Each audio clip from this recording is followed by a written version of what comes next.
વંથલી શહેરમાં પાણીના પ્રશ્ને નગરપાલિકા કચેરીએ હલ્લાબોલ મચાવતી મહિલાઓ અને ચીફ ઓફિસર ગેરહાજર હોય તો રજૂઆત કરવી કોને? ફરિયાદીઓને મૂંઝવતો પ્રશ્ન.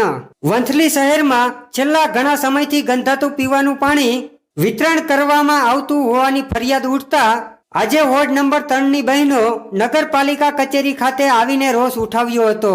પણ વહીવટી વડા ચીફ ઓફિસર ગેરહાજર હોય તો ફરિયાદ કરવી કોને?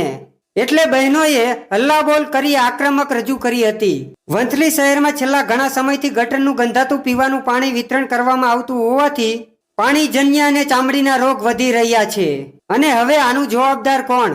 તેવો પ્રશ્ન પૂછી મહિલાઓ કચેરીએ હલ્લાબોલ કરી રોષ ઉઠાવ્યો હતો. રિપોર્ટર રમેશ સિંગલ, આઝાદ મીડિયા લાઈવ, વંથલી. પાણી જ નથી હોતું અને એનાથી ઝાડા ઉલટી જ થઈ જાય છે. બચ્ચા તો બીમાર જ પડી જાય છે અને શરીરમાં રોગે થાય છે. હા, શરીરમાં રોગે થાય છે. ચામડીના કાઈ બોલજો. આવે તો નળમાં પાણી ધીમે ધીમે જાય. તો ભાઈ ઓલા બેન બોલે. જો અમારે શું નામ તમારું? પાર્વતીબેન. ક્યાંથી આવો? પટેલ ચોકમાંથી. શું પ્રશ્ન છે? અમાર પાણી 4 દિવસ થયા છે, પાણી નથી આવ્યું. જો પાણી આવે છે ને તે ઓછા વાલ ખોલી જાય છે. અમારે પાણી આવતું નથી અને 2 કલાકનું પાણીના બદલે અમારે 1.5 કલાક પહેલા એ બંધ કરીને વયા જાય. જાતે ખોલે છે તો ધીમું ખોલી જાય તો અમારે કોઈને પાણી નથી અંદર ચડતું. કેટલા સમયથી આ પ્રોબ્લેમ છે? અમારે કેટલો સમય થઈ ગયો? 2 વર્ષ થવા આયા. આમ નામ અમે હેરાન છીએ. મારે ચાવી બગડી. આજે શું આવ્યા છો? આજે અમાર પાણીનો પ્રશ્ન છે. અમારે 4 દિવસથી પાણી નથી આવ્યું કે વાલ ખુલતો નથી. સાહેબને મળ્યા? ના, સાહેબને અમે ક્યાં મળવા નથી કીધું. સવારના ફોન કરીએ છે, કાલે ફોન કર્યા. સાહેબ અહીંયા હોતા જ નથી. શું ભાઈ?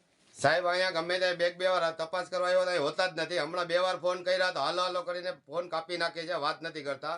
એનું કોઈ રિપોર્ટ કઈ બરાબર નથી. પાણીની અવારનવાર તકલીફ હોય છે. એકેય ઘરની બાયુની ઘરમાં તપાસ કરીને જો પાણી ટીપું જોઈએ પીવાનું મળશે નહીં.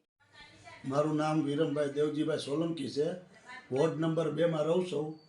પાણીની મોટામાં મોટી તકલીફ છે ભાઈ. પછી પાણી મીટર વગરનું આવે, કંઈ આવે એનું કંઈ નક્કી નથી. કોઈ 3 વાગે દે, કોઈ 2 વાગે દે, કોઈ 5 વાગે દે, કોઈ 7 વાગે દે. કોઈ મીટર વગરનું પાણી છે.